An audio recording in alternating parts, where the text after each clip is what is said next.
Bonjour à toi, Marc. Salut. Tu es en direct. Ah, t'es en direct. T'es Ah, bah filmé. oui. T'as Bon, pas de bon, pancarte cachée quelque part? Hein?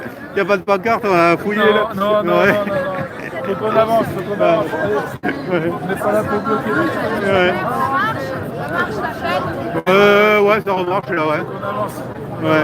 Ouais, C'est bien, et ça fait du bien là. Il y a plein de gens qu'on retrouve. Ouais. Ah, c'est le pied quoi. Ah, ça me fait un bien fou. Voilà, il y a plein de gens, ça fait des années. C'est vrai que ça faisait aussi Ouais, quelques temps des qu'on t'a années, pas revu. Hein. Ouais, quelques-uns là, waouh. Et en même temps, ça. Bah voilà, Adrien là. C'est lui, Adrien, je crois que c'est ça, c'est vrai. Bah, bonjour Adrien. Je sais pas. Ah bon, toujours. Salut. Mais en fait, bonjour à toi. Ouais. C'est l'organisateur. Ah, Allez, faut bonjour. passer les gens, le déclarant. Alors le déclarant, alors. Tu peux lui demander quel mal il a eu. C'est pour ça qu'on a donné au dernier moment, parce qu'ils voulaient nous mettre au départ à la Fontaine des Innocents à Châtelet. Donc ça a été compliqué de leur dire qu'il nous fallait un parcours un minimum visible pour les 6 ans. C'est pour ça que ça a été au dernier moment, on est désolé, hein, mais à Paname, c'est très compliqué de déclarer les choses. Ils ont refusé plusieurs parcours. Ouais, c'est toujours, disons, un peu pour compliqué, pour rendre difficile. C'était compliqué, mais voilà. On a essayé de faire ce qu'on pouvait. Hein. Bon, J'espère en tout cas, que les gens sont pas trop déçus. Hein. On a essayé. Quoi. En tout cas, il y a du monde, il y a beaucoup plus de monde que d'habitude. Ah, c'est cool, tant mieux, parce qu'on a essayé de faire ce qu'on pouvait. Quoi.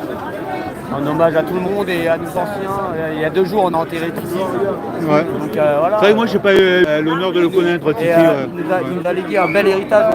Lui, il était photographe. Depuis, il nous a légué une vingtaine d'albums. De 2019 à sa mort, avec toutes les photos depuis le début du mouvement, avec les gens qui sont encore là et ceux qui sont disparus, c'est magnifique. Après, on est en train avec un ancien, on est en train d'essayer de créer un musée Gilets jaunes où on pourra exposer tous les trucs des Gilets jaunes, mais c'est compliqué, donc ça va mettre du temps. Mais on aura notre musée un jour ou l'autre. Et on pourra exposer notre parcours et notre combat.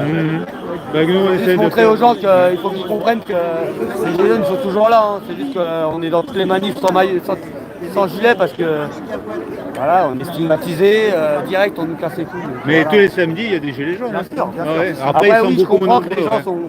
je comprends les gens parce qu'on est beaucoup moins nombreux.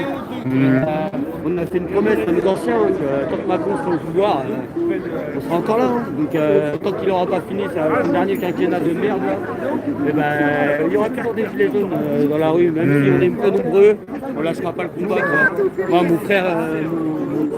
mon camarade Léger, quand il est décédé, alors on a essayé de faire ce qu'on pouvait pour maintenir à Paris, quoi, mais c'est dur. Léger, c'était un rassembleur, c'est quelqu'un qui aimait le combat. Quoi. On essaye. Ouais. Et Neigé, qu'est-ce que tu peux en dire de lui? Parce que moi, je me rappelle, moi à l'époque, j'étais manifestant comme tout le monde. On était très nombreux. Moi, je le voyais aller à gauche, à droite, tu vois.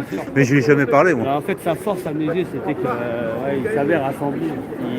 Il faisait abstraction de beaucoup de choses pour pouvoir rassembler au maximum.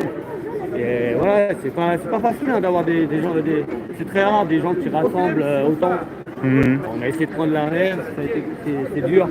Maintenant, voilà, place au nouveau déclarant. Après, oui, ce qui a fait mal à notre mouvement, c'est les divergences.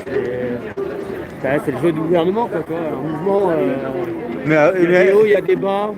Il y a eu le Covid aussi qui a saboté le truc. Hein. Et surtout la division, quoi. De droite, de gauche, d'en haut, d'en bas. Au début, quand on est arrivé sur les champs, il y avait pas, on était un partisan et on se battait et on y allait. Quoi. Ouais, il y avait l'intimidation aussi après de la part du pouvoir. Il y a beaucoup qui ont pécuniairement compris cher, moi et d'autres. Hein. Moi, j'étais à plus de 10 000 € d'amende entre les tribunaux et les manifestations et tout ça. On n'a toujours pas fini de payer nos amendes, hein, les gars. Et il y en a, ils ont peur. Il y en a beaucoup qui ont peur. Et il y en a qui ont souffert aussi dans leur chair aussi. Ils ont peur de mettre un gilet jaune parce qu'on est stigmatisé, ils ont peur de la police. Il y en a même qui s'en sont pas relevés. Il faut que les gens ils savent qu'on sera là jusqu'à la fin de ma vie.